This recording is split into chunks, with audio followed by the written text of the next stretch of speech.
When was the last time na kausap niyo po ang inyong kamag-anak? Yung kuya ko po kasi is, nag-chat pa po siya sa nanay ko ng May 1 po. Magpapadala po dapat siya ng pera. Since nung nakasakay po kasi sila noong February, hindi po sila sumasahod. Binibigyan lang daw po sila ng allowance sa pangkain. Nasa hotel po sila noon kasi late daw po yung barko kasi may hinihintay pa daw po. Okay. Then after po nung nag-chat po siya, nung nag-reply na po yung nanay ko, hindi na po siya nag-reply pa ulit. Nung mahuli po yung tanker nila, yung MV Arconian, nakarating ho ba sa inyong balita ngayon? Hindi po. Nalaman lang po namin is nung Monday po, kung hindi pa po nagtanong yung isa pong asawa ng seafarer kung nagko-contact daw po yung kuya namin. Wala po akong contract nung kuya ko. So, ang ginawa ko po, sinerge ko po yung IMO number nung barko po dun sa contract nung pinrovide nung isang asawa po, si Miss Charmaine. Then pag-search ko po, yun po yung nakita ko na barko na raid po ng Guardia Civil po. Then, after po nun, since hindi ko nga po alam yung contract kung dun po siya nakasakay, nag-email po ako sa Philippine Consulate sa Spain para ma-confirm po kung kasama po yung kuya ko sa na-detain. Correct. Now, hindi niyo po kinontak yung agency niya para malaman kung talagang siya ba ay isa sa mga crew ng MV Arconian? Nag-contact po kami, pero ang sabi po nila is i-forward daw po nila sa operations management nila. Then wala po silang response. Nag-respond naman po yung sa DMWA. Sabi po nila is nandun nga daw po. Tapos, nandoon. Opo, Sinabi, okay. sabi po, confirm po nakasama siya doon. Dahil nag-email din daw po sa kanila yung Guardia Civil about po nga po dun sa mga na-detain. And then, nag-email po ako sa kanila kahapon ulit kasi confirm ko po kung may alam ba yung agency kung, kasi hindi po kami na-inform as family na may ganun na po palang nangyari. Kaya kasama yun sa bill na pinasa ko sa Magna Carta for Seafarers, karapatan ng pamilya na mabigyan ng impormasyon agad-agad tungkol sa sitwasyon ng seafarer. Nasa batas natin po yun. Deborah Tache Angela, magandang hapon. Alam niyo na po yung pinag-uusapan namin tungkol dun sa pagkahuli sa MV Arconian na may kargang 30 tons of cocaine. At unfortunately, merong 17 tayong mga sea workers doon, kasama sa 6 na Dutch. Kumusta na po yung kalagayan ng mga seafarers natin? Meron ho bang mga abogado na pumunta sa kanila at kinausap sila para maproteksyonan ang kanilang karapatan habang ginagawa po yung investigasyon? Una po, immediately after nalaman po natin, nakamonitor po tayo kasi meron po tayong honorary consul doon sa Las Palmas at nung nangyayari pong ito, immediately ni-report po natin, nag-spot report po tayo sa Manila ng ganitong pangyayari. On May 7 din po, sinulatan natin ang agency para i-confirm kung kanila ba itong mga seafarers na ito kasi po ang MWO, wala po kasi kaming record ng mga seafarers. Pero wala ho ba from our side, government side natin, na nakipag-ugnayan sa government side ng Spain para mag-usisa Yes po. kung ano ba ang nangyari? Yes po. Kung Yes meron po. ba talagang kasabot na mga seafarers natin doon at meron na hubang nagbigay sa kanila ng abogado para proteksyonan ang kanilang mga karapatan at kung ano pang mga bagay na kailangan nila, legal defense, etc. Opo, tama po kayo. Whether kasabot o Immediately hindi. po hindi po, hindi po dyan, but nakipag-usap po kaagad tayo sa Guardia Civil at ngayon yun nga po na-confirm natin yung mga identities ng mga seafarers at sila din po ang nagbigay sa atin na kung saan sila nakadetain. Meron pong 4 na detention centers and in fact po we're working on a prison visit within the week at sana po mabigyan tayo ng clearance ng Spanish government to the Guardia Civil na bisitahin po sila. Okay. As of the lawyers po, tinanong din po natin sila. In fact, we have talked to one of the lawyers for the seafarers. Isa pa lang pong lawyer ang nakakausap natin kasi po ang gusto natin makausap din yung mga seafarers talaga pagbisita po natin. So Right. meron na po tayo nakausap na isang abogado po. Okay. So lahat po ng 17 na Filipino crew ng MV Arconian, lahat po sila nakadetain. Yes po, confirm po natin yon. Without revealing their identities, tama po. Of course. Detain po sila lahat. Yes, ma'am. I agree. So, lahat silang ka-detain at alam niyo na po kung saan sila na-detain o magkakahiwalay sila, isang detention facilities lang sila, nagsama-sama. Hindi po, 4 na facilities po, ito sila distributed. At may listahan po tayo at yun po yung bibisitahin natin. Bibisitahin niyo pa rin po o nabisita niyo na? Hindi pa po natin nabisita kasi wala pa pong clearance from the Guardia Civil po. Kailan pa po ng clearance and when is it going to happen yung pagbibisita niyo po doon sa 17 na si Ferris Actually natin? po, ang schedule po natin tomorrow, Friday, tsaka Monday. Pero hanggang ngayon po, hindi pa tayo nakaka-receive ng clearance po. Okay, Opo. aside po sa 17 ng mga Filipino seafarers, meron din po yung mga other foreign nationals, tama po? Yes po. Kailangan po talaga ng mga kamag-anak dito sa Pilipinas kasi kasama po yan sa Magna Carta for Seafarers ko na the right to know agad-agad. Information should be disseminated forthwith dito po sa mga kamag-anak ng mga seafarers. In case may mga ganitong sitwasyon na emergency or something happened that they really need to know. Dapat meron pong ganon tayo kabilis na action dyan sa inyong parte, sa MWO or maybe the agency, I don't know, coordinate with the agency, with the Spanish government. Yes po. In fact po, when we received the names, we only were given the names days later nung incident. We contacted the agency to confirm kasi po hindi rin po namin alam kung saan po sila na agency. Pero hanggang ngayon po, unfortunately, the agency we conducted, hindi po nag-reply. So that's why the MW, we were informed, contacted the agency on our behalf. Bali yung agency po kasi, meron po silang naging agency po dito sa Philippines. Meron rin po silang naging agency naman doon po sa ibang bansa. Correct, dalawa yun, yung counterpart. Yes po. Okay, pero itong agency nandito, hindi po nagpag-usap sa inyo. Kung nagpag-usap man, bitin yung binibigyan ng information. Bali, kanina lang po, nung nandun po kami sa kabilang kwarto, may tumawag daw po doon sa fiancé nung brother ko na pinapapunta daw po kaming lahat ng pamilya tomorrow po. Sino papunta? Yung agency? Yung agency daw po, ang tumawag po sa amin yung pinaka-utility, yung kadete po nila doon. Pero before pa po noon, hindi po sila nagbibigay ng balita sa amin. Tumatawag po kami, humihingi po kami ng mismong kung sino yung pwedeng makausap na personal doon. Wala po silang binibigay. Sige po, kung pinapunta kayo bukas, punta kayo. Kung kailangan po ng ninyong kasama, papasamahan po kayo sa aming reporter. Yes po, pwede naman po. Sige po, let's do it that way. Attorney Olalia, sir, aware na po kayo dito sa kaso na pinag-uusapan namin? Opo, as early as May last week po, nag-email na po at nag-memo na si Labat sa DMW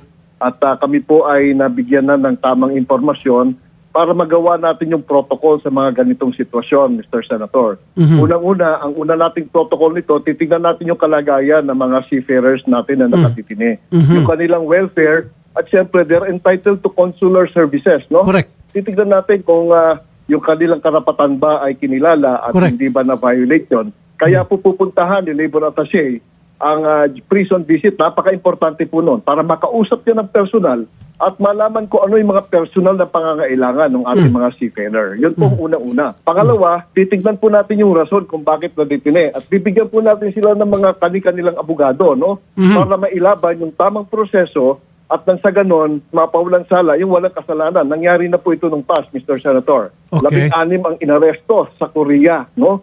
Nung isang barko doon ay nadetine dahil din sa cocaine charges. No? Okay. Sa awa ng Diyos, 16 po yung napabalik natin na inosente. 2 lamang yung naparusahan. So Okay. alam na po natin to, kabisado na po natin to. At syempre yung protocol po, Mr. Senator, kakausapin po natin pamilya. I-handhold natin tulad po ng bilin ng ating mahal na Presidente at ng Secretary. Okay, sabi nga po kanina ni Labor Attaché Angela Trinidad, naka-schedule na po sana tomorrow, if I'm not mistaken, para bisitahin sa detention facilities. 4 daw yun, yung mga seafarers natin. Pero hanggang ngayon, parang hindi pa po ata malinaw kung sila po talaga i-go. Is there something that we can do na para masiguro na talaga madadalaw na sila at least by tomorrow, itong mga Mr. seafarers Senador, natin at opo. makausap at ma-interview At ninyo? gagawin po natin lahat na makakaya para talagang madalaw. Kasi karapatan po yun eh. Karapatan po ng bawat detine na madalaw po sila at mabigyan ng abogado. At hindi lang po dalaw mismo galing po sa ating PE at sa MWO, kundi dalaw din ng mga kamag-anak na manggagaling pa po ng Pilipinas. I-arrange po natin yan Okay. Libre, napupuntahan nila yung kanilang mga kamag-anak doon po sa prison. 17 po na mga seafarers natin ang miyembro ng crew sa MV Arconian. Opo. Itong mga kamag-anak ng 17, na-imporma na po ba silang lahat? Opo, tama po kayo, Mr. Senator. Alam mo, Chair, kayo po ang isa sa may akda ng Magna Carta at tama yung binanggit nyo kanina. Ang unang informasyon dapat dyan maibigay sa NOK o Nearest of Kin, ano? Doon lamang nagkamali na yung ahensya. So, meron po kaming gagawing investigasyon sa hanay ng DMW at aalamin namin kung bakit nagkulang ang ahensya sa pagbibigay ng informasyon sa mga pamilya ng 17 nating seafarers. Lahat po sila may legal representation. Maaaring isa, dalawa. Depende po sa expertise ng kakailanganin para matulungan po yung kanilang pinagdadaan ng kaso. Okay, syempre kukunin po nating abogado, taga Spain, kung saan eksperto po sa pagdating sa batas ng bansa na kung saan ididepensa yung ating mga seafarers. Tama? Tama po kayo, Spanish lawyer po. At ang sasagot po dyan, yung programa din po na sinuportahan nyo, Mr. Senator, yung Action Fund po natin. Action Isa Fund. po yun sa programa na isinulong ninyo para mabigyan ng legal protection lahat po ng mga OFWs natin na umaharap sa iba't ibang mga problema sa iba't ibang mundo. When will be the time na nabanggit nyo rin po ito kanina na papayagan na po ang bawat kamag-anak ng 17 na kulong ngayon pumunta sa Spain and of course sagot ng ating gobyerno para makaharap nila yung kanilang kamag-anak, makita, makausap, etc. Opo, no? Ang una-una po, siyempre, may protocol po tayo dyan. Ihingi tayo ng permiso sa Philippine Embassy, sa MWO. At pagkatapos, kukontakin natin yung mga relatives po dito. Aayusin po natin yung kanilang mga visa kasi may mga appropriate visa. visas po yun. Lahat po yun, aayusin natin libre. At katuwang natin yung agency dito. Kung hindi kakayanin ng agency, yung DMW po ang sasagot. Ano? Good. At tutulungan po natin sila. Sisiguraduhin natin na mapupuntahan, mabibisita po nila yung kanilang mga kamag-anak na nakadetine sa Spain. Hanggang ilan po ang papayagan na kamag-anak na pupunta sa bawat isang seafarer na nakadetine ngayon sa Spain? Depende po yan, Mr. Chair. Usually isa. Ngayon, kung may anak at importante, ganun po, depende po yan. Wala po tayong fixed na rule dyan. Ang importante po, makausap din natin yung seafarer. Kung sino yung gusto niyang makita, no? Kung sino ang gustong makausap na personal ng seafarer, yun din po ang ating susundin at magiging gabay. So, sagot po ng ating gobyerno, yung visa, tapos yung hotel accommodation, expenses and all. Opo, lahat po yun. Sagot Para po ng sa Action magkano? Fund, Mr. Chair. Opo. Yan ang purpose Opo. ng Action Fund. Okay. Sige, Opo. keep us posted, especially mga kamag-anak, sir. Dapat every now and then, all the relatives doon ng 17 ay mabigyan ng impormasyon from time to time. Opo, gagawa na po Is kami o gumawa na kami ng Zoom meet, no? Pag ganito po, ang protocol namin, meron na kaming group chat Tapos may group meeting yan. Kasama po ang aming secretary at sa labor attaché. Kasama po yan. Binibigyan po namin ng regular updates at inaalam namin yung mga pangangailangan. At ipinaparating po namin yan. Makikipag-usap din po kami doon sa seafarer hanggat maaari para lahat po tayo ay on board. Ang tanong ko lang po sana kung matagal po ba yung proseso nun, kung ano po bang mangyayari sa kanila, kung iuwi na lang ba sila dito. Well, ako po, kaya kong sagutin yan. Matagal po. Mahabang proseso po yan.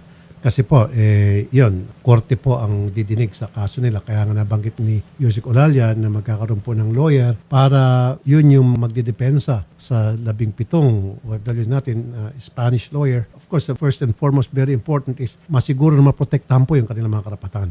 Yes. It will take some time. I don't want to give you false hope by saying, yeah, mabilis lang yan. No. Kung repatriation niya yung mga isusumbong sa atin, oh yes, 1 week lang yan, dito na yan. Pero this one, be ready na it might take a long time.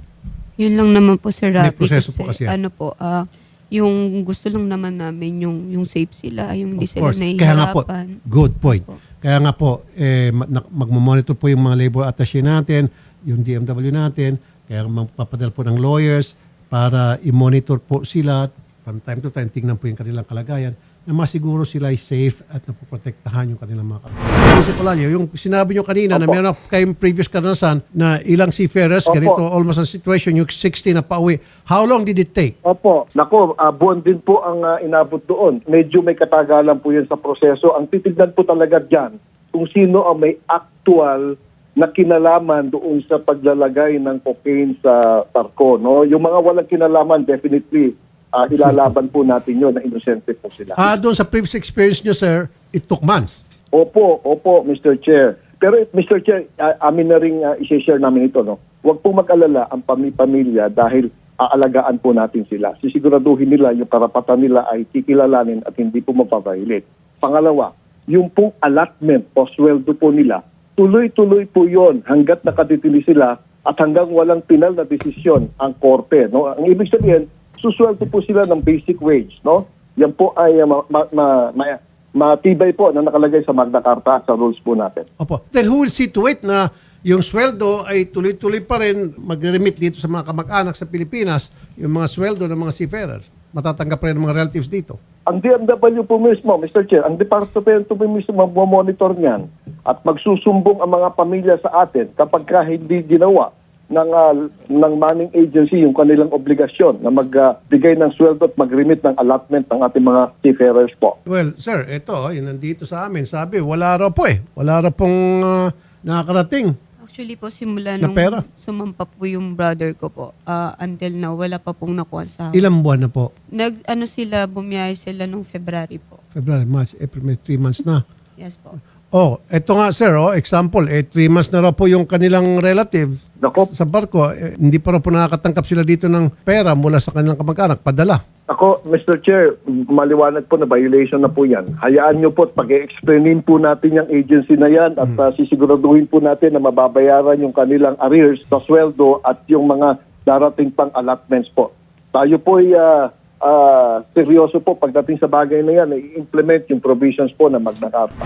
Nakikinig po kayo kanina pa. Nagsalita po yung ating labor attaché sa Madrid, Spain at yung ating USEC ng DMW. Ano po ang reaksyon ninyo at meron pa ba kayong mga katanungan?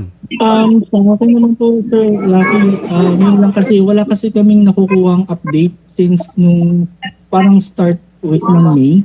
Wala na po kasing contact, kaya nag-aalala na rin po kami sa kalagayan nila. Kaya nung sinabi po na parang ang tagal po na action kasi. Kaya nga po, kanina nanggagaliitin na si Atty. Olalia dahil alam niya po, nasa batas po natin yan, ang ginawa pong batas, yung Magna Carta for Seafarer. Kailangan pagdating sa mga itong klaseng sitwasyon, lahat ng mga kamag-anak ng seafarer mabigyan ng karapatan na agad-agad maibigay yung tamang impormasyon sa kanila. Yun po yun eh. Kaya nga mag-iimbestiga po yung DMW rito, imbestigahan po yung agency. Kung sino man na doon sa agency may pagkukulang at hindi ginagawa yung kanilang trabaho, malilintikan. Ang gagawin ko na lang po, ibibigay ko sa inyo yung number ni Yusek Olalia pati yung labor attaché para from time to time kayo po yung mag-usap-usap and then mag-create na po kayo ng group chat. Tama ba ako, Yusek Olalia? Group Opo. chat para sa doon sa 17 crew families? Tama po, Mr. Senator, kasama po sa protocol natin po yan. Yan pong group chat. Opo. At siguro po magkaroon din po siguro ng hotline para dito sa mga pamilya na iwan dito. Kung kailangan meron sila mga katanungan para immediately, right there and then, masagot yung kanilang mga katanungan. Ano po? Pwede? Opo. Pwede po. Opo. Okay. Salamat po. Magandang hapon. Labor Attaché Angela Trinidad, maraming salamat po sa time binigyan nyo sa amin. And then bigyan nyo kami ng update. Pwede ba? Tomorrow? Monday? Thank you po. At yes po, bibigay po kami ng update as soon as ma-approve yung clearance namin. May number naman po kami na binigay dito. Opo. At update po, gusto ko sa lahat ng relatives ng 17. Senator, kasi yung iba po nagdidirektang nagko-communicate sa amin. At alam naman po nila na nagko-communicate kami sa kanila. So yung mga next of kin na po na sumulat sa amin at nag-email, sinagot na po namin sila lahat. May 3 na nag-email po sa amin at nagbigay po kami ng complete at timely information po. Okay, sige. Itong nandito sa amin, ma'am, itong 2 grupo, nandito sa amin, nasa video call at saka nandito, physically 3 silang magkakamag-anak. Ibibigay ko yung number nila at ibibigay ko yung number ninyo nang sa gayon, pwede kayo director lang mag-usap para sa mga updates. Ano po? Opo. Okay? Yes po. Sige po, punta po kayo doon kay Odette para magpalitan kayo ng number, yung kay Labor Attaché at saka kay Yusek Olalia. From time to time, pwede kayo magtawagan. Magandang hapon po. Thank you. Salamat po.